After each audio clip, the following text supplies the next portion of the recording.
YouTubers and geek viewers of the world, Mr. Dark Phoenix is back bringing you guys my full review of Luke Cage. If this is the first time you're catching my channel, please hit subscribe. I review Game of Thrones, Gotham, Lucifer, Supergirl, Flash, Agents of S.H.I.E.L.D., Arrow, Teen Wolf, Legends of Tomorrow. We've got some more Netflix coming. Iron Fist should be the next show, so I got some news and stuff coming from that. I give you guys opinions and theories on Wednesday, hot button comic book news, and a sprinkle of little reaction videos every now and again. All of that great, nerdy stuff in one great channel. Me! Hit subscribe if you haven't already for more great stuff. This review is going to be spoiler country, so if you haven't seen Luke Cage yet, come back when you have, and if you have seen it, let's jump right on in to Luke Cage. All of it. The whole shebang. Me and my family, me, my mother, and my grandmother binge watched Luke Cage in like 2 days. 2 days flat. Like, we started on Friday night, spent most of Saturday watching it, and we finished like mid Sunday morning, like 1 or 2 in the morning on Sunday. So it was like, wait, no, yeah, we started a little bit on Friday. We started like 1 episode on Friday night, spent all of Saturday, and then like, yeah, 2 days, definitely 2 days flat as fuck. And we all looked at each other, we looked around, and we all said no regrets. That's our way. That's our family's way of saying binge watch life. No fucks given, and we do it again. I might actually, we should rewatch the other Netflix shows, but let's jump right on in. There's gonna be a lot of facts. I wrote these down, not in order of like episodes, just the stuff I wanted to talk about. So if some things seem out of place, that's just how I wrote it. So that's just how I wrote it. But one of the things I liked about Luke Cage is that it just shows that corruption knows no shade of color. None. At all. Everybody wants power, everybody wants all that stuff, and it doesn't matter who you are, what shade you are, it all happens to everybody. So that's one thing I liked. We got the classic suit reference a lot. Like, he stole some clothes, you saw him with the tiara, the afro, and the yellow shirt, and the chain around him, and I was like, I gotta be honest, everybody, sometimes, that's better, sometimes their traditional comic book costume looks ridiculous, and they have to change it up. The comics were made in a different era, in a different time, and now to translate that to live action, we have to have their suits different. Hell, Jessica Jones laughed at the costume that Trixie showed her. When she was like, you can wear this, she's like, ugh, no. Ain't no brooding, dark Jessica Jones gonna wear that white outfit. Like, no. Maybe the black and red one, if they really want to give her a costume, but jeans and a shirt and a bottle of cheap whiskey, that's Jessica Jones' real costume right there. It's really great to show a superhero that is bulletproof and unafraid. That was also one of the things that I had I didn't have a problem with it going in. I was just like, okay, Luke Cage is clearly indestructible, so you're gonna have to think outside the box here to try and figure out how to stop him, whether you're going to make people or find something. And speaking of finding something, they do. After everything Luke Cage does for the good of Harlem, he raids Cottonmouth's money. He basically takes his money. What I like also about these shows, one of the things I look for the most in the Netflix series is it's a whole show based on them. You have to showcase their intelligence. Otherwise, I'm going to be turned off by the idea. Because I'm like, listen, these characters, they have their abilities and their powers. Yeah, Daredevil is the fighter, Jessica Jones is the detective and the private eye, and Luke Cage is the wall of Harlem. He is the shield that protects Harlem. But it's like, they're all so much more than that. They can all be so much more than that with their intellect. They're all smart. And what I like about how they've, first of all, I'm not going to mention how they're all different. Daredevil, Jessica Jones, and Luke Cage are all different. So they're all different shows and perfect in their own right. Daredevil's smart because of how well he fights and him being a lawyer. Jessica Jones is smart because of how she's a PI and she sees things different. Luke Cage is smart because he's experienced a lot, and it changes you and it makes you want to think and do a whole lot of other stuff. He's not like detective level, like Misty Knight. Speaking of Misty Knight, great character interaction, great character introduction. I love Misty Knight in this show because of what she's done with her like detective mode. She can get her own damn show. Like, I want to see more of Misty Knight. I really do. And there was this one episode where, like, something was wrong with her arm, and me and my friend were like, don't worry, lose that arm. You're going to get a better one. Misty Knight in the comic books has a cybernetic arm, which grants her powers with it, like concussion blast, and I think she can manipulate metal with it. I'm not too sure. But I know she gets a bionic arm in the comics. So I was like, are they going to do that? Is she going to get her arm? But then I was like, nah, that's way too early. That's like season 2 or beyond, you know? But Misty Knight was definitely one of my favorite characters. It was like, she's so outside the box with what she does. It's like Daredevil. It's like Jessica Jones. It's like so many of them. They have their traditional professions, but they're outside the box on how they deal with things. Daredevil puts on the suit by day, he's a lawyer. Puts on the suit by night, he's Daredevil. Jessica Jones, private investigator with super strength, who will do what she has to do to get her case done. And Misty is just like recreating crime scenes in her head and just doing so many things. And I'm really proud of how well the characters were all portrayed, and they were all performed brilliantly by the actors and the actresses, and I am actually so glad that this is just another hit for Netflix. Like, the one thing Netflix has over the movies is that with the movies, it's like you have 2 hours, 2.5 hours, however long the movie is, to get used to somebody. With the Netflix shows, you got to turn up your ante for 13 hours. 13 episodes. You have got to be at your strongest. You've got to be at your best, and it's all different. And that's just shit that I love about the Netflix world. And we got Luke Cage's Prison Past, which I really wanted to be explored, which is explored. And I'm really glad that they did that because, like in the show, Luke Cage was experimented on in prison, and that's how he got his superpowers. That's how it happened. Underground Fight Club, experimentation, pretty much all that the fans need to know about Luke Cage. And let's talk again about another strong female character. Let's talk about Claire. Let's talk about Ms. Rosario Dawson.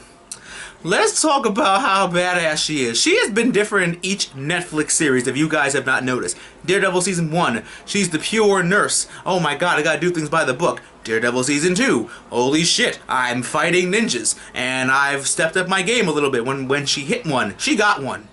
I'm gonna give her one ninja. Jessica Jones, she's like, holy crap, how dare you hide this corruption? Fuck this shit, I'm out. And now in Luke Cage, she's like not a sidekick, but she's a badass side person who's finally seeing the world for what it is. And she's like, I've been barred from any hospital work and all that, which actually is an Easter egg for that little clinic that she went to when Luke Cage got shot for the first time with the Judas bullet. That could be the, well, that's funny. That could be the superhero clinic, the one that the superheroes go to, and the one the superheroes know about, and the one that she's going to be the one taking care of them. So that's always fun. But Claire name drops Daredevil a lot. She's like, I know a good lawyer. I know a good lawyer. I know a good lawyer. And we're like, God. The one thing though I kind of wish Jessica would have showed up. Because it's like Luke Cage was on her show. But then again, because of that, Luke Cage got his own show. Like, I was talking to my mom about it, and I was like, how come Jessica wasn't on this? Luke Cage on her show. And she's like, well, yeah, but that's how Luke Cage got his own show. So I'm like, I guess they do want to keep the crossovers at a minimum, just so that when they meet up in Defenders, it'll be like the first time. Except for Luke and Jessica, but, you know, it'll be like everybody is just in that prime of meeting up for the first time. And I'm pretty sure Jessica's heard about all this by now. Like, I hope they bring it up in Defenders about what they were all doing at the time of the Harlem attack. Because one thing you guys may not know is that a superhero rule is that you never interfere with the superhero's work unless need be. Like, that's why, like, Claire kept saying that she knew somebody and all that other stuff. And it was just like, you never interfere with another hero's work unless they're dead. That's pretty much it. I mean, that's just the rule. And then we find out Diamondback is Luke Cage's half-brother? He's a brother to him. And he gets himself the power gloves that Luke Cage actually has, and a helmet, and he gets himself all into a little brawl with him, and blah, blah, blah. All of Harlem's watching, like, go, Luke! Be like, go, Luke! Kick his ass! All of Harlem's watching! You don't want to lose!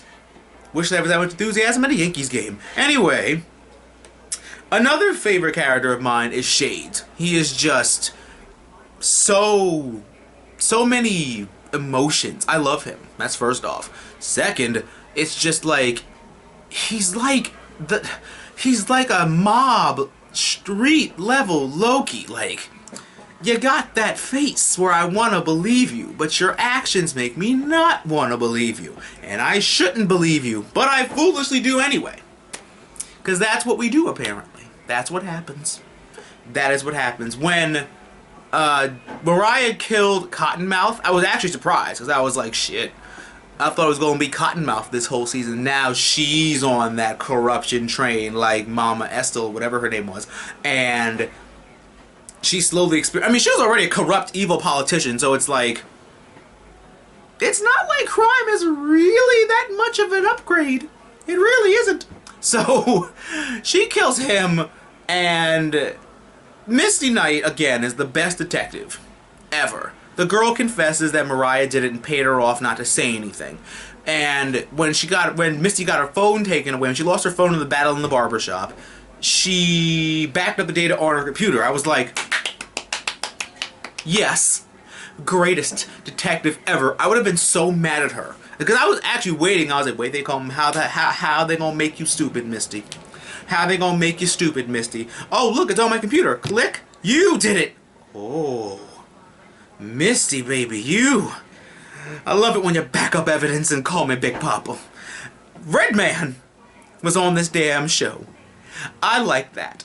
I really, really did. I love the Heroes for Hire reference when he saves a Chinese restaurant and she's like, we could hire him. He's like, I'm not for hire. I'm like, yeah, you are. You're a hero for hire. You and Black Cat and other people. Heroes for hire. That's what the whole thing is about.